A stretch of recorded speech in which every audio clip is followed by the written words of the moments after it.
Hi there, this is Ranjit from tech2buzz.com and I have the Sony Xperia Z Ultra, which is a massive Android phone sporting a 6.4 inch screen, and we're going to do the benchmarking for this one. And this phone sports some very good specs, and let me show you the same by opening the CPU Z application. I'm going to save all that, and as you can see, it's powered by a 2.2 gigahertz Qualcomm Snapdragon S800 chipset.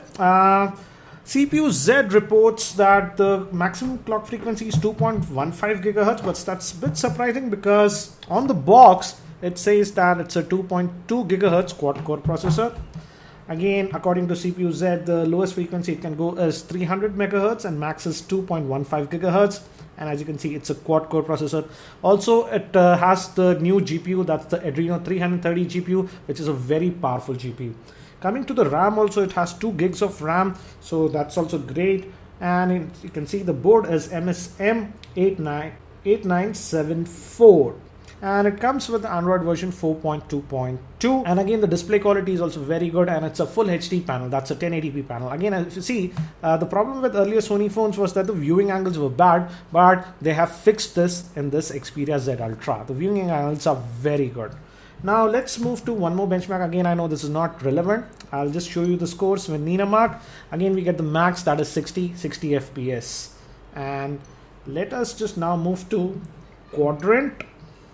And before that, let me show you the system information. Again, as you can see, this also shows that the max frequency is 2150 megahertz. So technically speaking, it's not 2.2 gigahertz, but 2.15 gigahertz. And it's a 4-core processor, memory 2 gigs.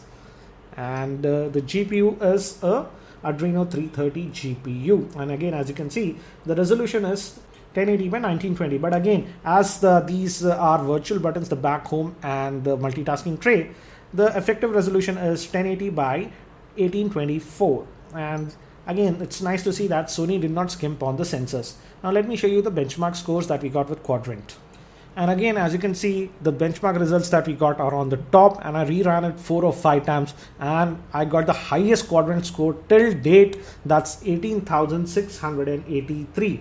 Let me give you a breakup. The total is 18,683. Out of that, the CPU got a score of 64,831, memory is 17,672, IO is 7608, 2D is 1006, and 3D graphics is 2298. So again, very impressive benchmark scores. It's even higher than the Samsung Galaxy S4. So the Qualcomm S800 chipset is a really powerful one.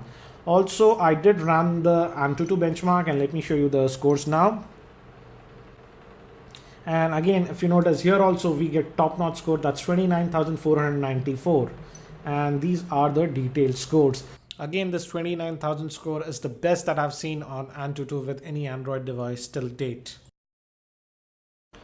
Also, I ran the Epix Citadel, and I'm going to add this 3D Mark, which are graphic intensive applications, and let me show you the benchmark scores for that. And this is for Epix Citadel, and as you can see, we got a score of 59.8, which is very impressive score. The max is almost 60. It's 59.8. You can almost call it 60. So again, excellent score. And I also ran this 3D Mark benchmarks. Let me show you the scores. And the highest score that we got was 12,225. And with the iStorm Extreme, we got a score of 11,828, which again is a almost the highest score that I've seen. So as you can see from the benchmarks, we got some amazing score, and I have to say this handset is getting some of the highest scores I've seen for an Android handset. It even beats the Samsung Galaxy S4. But again, benchmarking is just half the story. I'll also be doing an in-depth gaming review with this phone. I'll play some high-end games so that we'll know how it performs in actual gaming. Again, thanks for watching. This is Ranjit, and I hope to see you in my next video.